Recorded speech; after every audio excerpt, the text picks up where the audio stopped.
At the beginning of James Gunn's Superman movie, we get this Star Warsy kind of crawl that tells us that Superman's been around for a long time. It bores on about telling us that metahumans have been around for a long time. Telling us, right, basically, that Superman has lost his first fight, right? How about this? How about we actually see Superman winning lots of fights at the beginning of the movie, then we see him losing his first fight, then he falls to the Arctic, then we see the Fortress of Solitude sequence. Wouldn't that be better? Because showing instead of telling is always better. Because telling instead of showing is a lazy man's tool.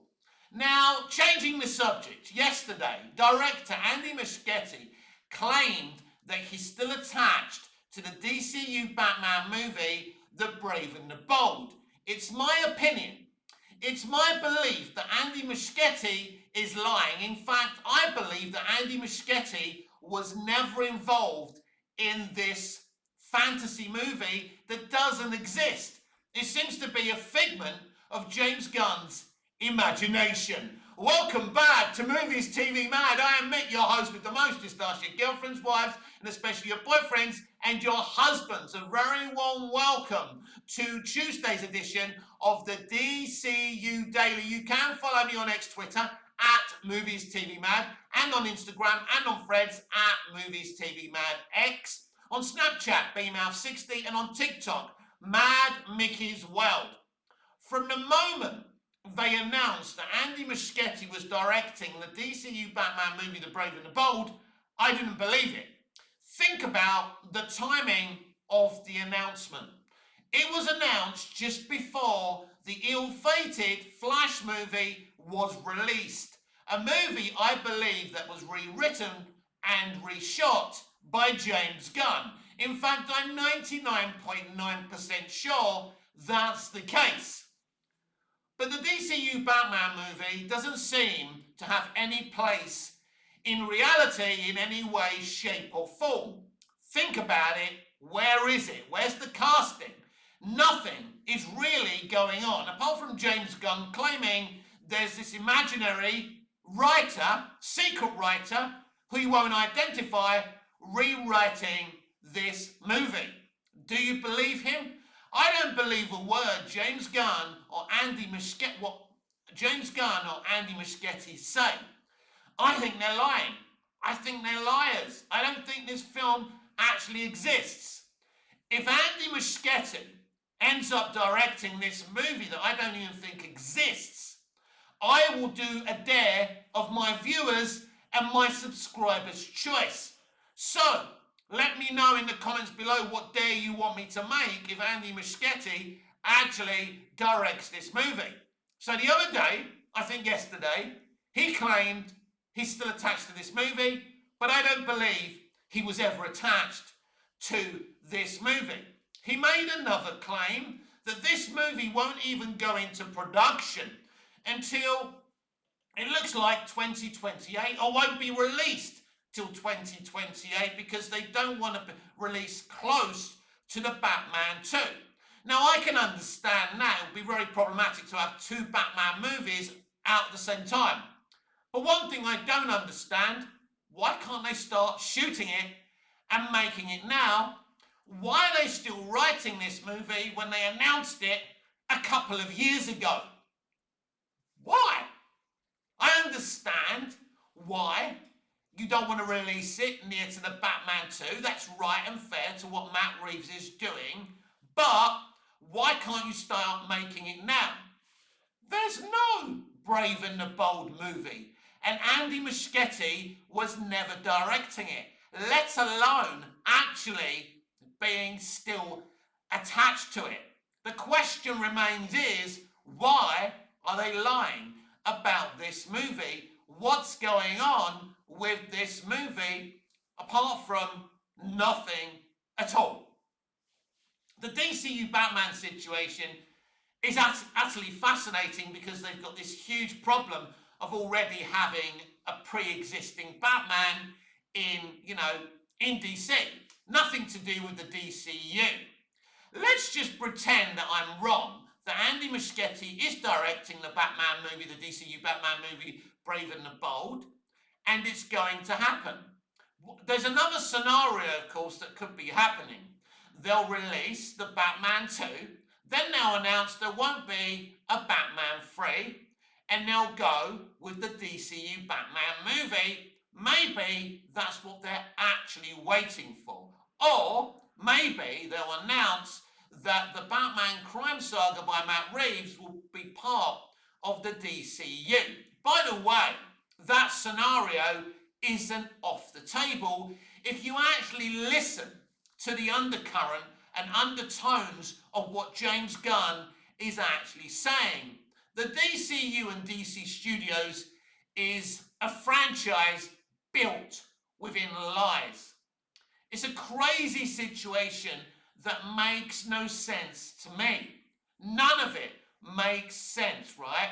You know who James Gunn reminds me of? He reminds me of Charles Logan, the president in the 24 TV show starring Kiefer Sutherland. Charles Logan has to take the role of president when the actual president is basically killed in an attack on Air Force One. So he's not prepared to be in the position that he's in. And the guy is insane, and he brings in former President David Palmer to advise him. Wouldn't it be funny if Gunn did the same thing and brought in former DCEU head Zack Snyder to advise him? That would be so Charles Logan in 24, wouldn't it? And I wouldn't put it past him. He is clueless. This guy is not a leader. This guy does not know how to be a co-CEO of a company. He is not a CEO of a company. He's lied again and again. And every time he opens his mouth, he makes it worse. Now, I'm quite interested why Andy Muschietti has chosen now to say he's still attached to this Brave and the Bold movie. It's an interesting kind of piece of timing, isn't it? I can't explain to you why now, why he's reiterating now. All I can tell you, from what I understand, Andy Muschietti was never attached to this movie. It was just trying to build on hype, because the Flash movie is basically a backdoor pilot for the DCU. Imagine that, taking a movie from another franchise, a failed franchise, and using it as a backdoor pilot. And what a mess that film was. An absolute mess. A horrible film, horrible cinematography. And by the way, same cinematographer that worked on Superman. We've already discussed the ugly, cinematography of Superman. Gunn's terrible blocking and shot choices in that movie. You watch that movie, funny thing is, Superman kind of starts okay. When he falls in the Arctic and he goes to the fortress, you kind of like the fortress, it looks good. I will give James Gunn kudos for his Fortress of Solitude. But after that scene, after that sequence, the film becomes worse and worse and lacks more and more interest as you go further into the movie. Again, when you see Clark and Lois in their apartment, Clark starts mocking his work colleagues because he and Lois are fooling them into the fact that they're not in a relationship, even though they are. That's not Clark Kent. Clark Kent doesn't say, "Oh yeah, that was funny what we were doing in the Daily Planet, pretending we're not together and fooling everyone," basically. That's not Clark Kent. Clark Kent is a good guy. Clark Kent, Superman, isn't a bitch. James Gunn had no clue how to make that movie. James Gunn never wanted to write and direct the Superman movie because he realized he was incapable of doing it. Shall I tell you why Guardians of the Galaxy was such a refreshing movie that made Gunn look like a capable writer-director? Because no one had ever heard of Guardians of the Galaxy. There were zero expectations. The movie looks good, it feels good, it's highly entertaining and inspirational and motivational. But then what happens is Gunn makes the same movie again and again and again. And then you realise that this guy doesn't know how to make varied movies. So how can a guy who only knows how to make one type of movie be the co-CEO of DC Studios? It's not going to work. It doesn't work. The DCU was over before it began. Peacemaker 2 can't get into the top 10 viewing charts, but don't worry, because Superman and Peacemaker 2 are number 1 and 2 in the viewing charts of HBO Max, which doesn't fucking matter, does it? That's not important. Who's watching it? Who's watching it? We're not very many people. We're hearing rumours that Blue Beetle from the Blue Beetle movie will cameo in the season finale, or should we call it the series finale, because they're not going to make a season 3 of Peacemaker. That's come out of Gunn's mouth, not mine. So they're going to cameo a character from a movie that flopped, but fired Henry Cavill from a movie, 2 movies, that made a lot of money for WB. That's not coming out of my mouth. That's coming out of the guy, one of the suits who used to run WB when Man of Steel and BVS was released. Doesn't make sense, does it? Why would you fire Henry Cavill as Superman, a popular version of the character who was in 2 movies that at the very least made a profit? But you're going to still use Blue Beetle, someone from a movie that was a failure. It doesn't make sense, does it?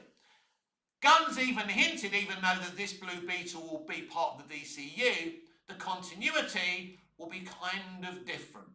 That's a little bit strange to me. Isn't it strange to you? Nothing they do here makes utter sense. And it's very, very much keeping to the creative bankruptcy we're seeing in modern entertainment. Ridley Scott came out yesterday and lambasted New Hollywood, saying that all their movies are middling and crap. And they're so crap that he views his own movies because they've aged so well. Well done, Sir Ridley Scott. No wonder he was the only director able to tame an aggressive Russell Crowe in his peak. It makes total sense to me now. So you've got this DCU, which nobody's interested in. It's a failure.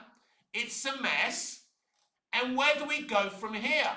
Because I'm a DC fan and I want to see great, epic DC movies, which was what Zack Snyder was doing. Wonderful movies. An artist.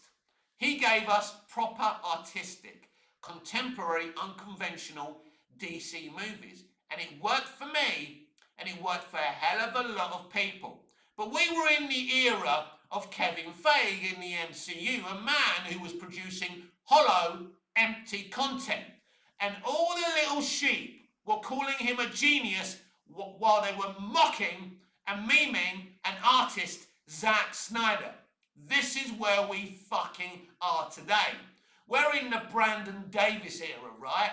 The Daniel RPK era, who talk about the MCU like it's the fucking Godfather, right?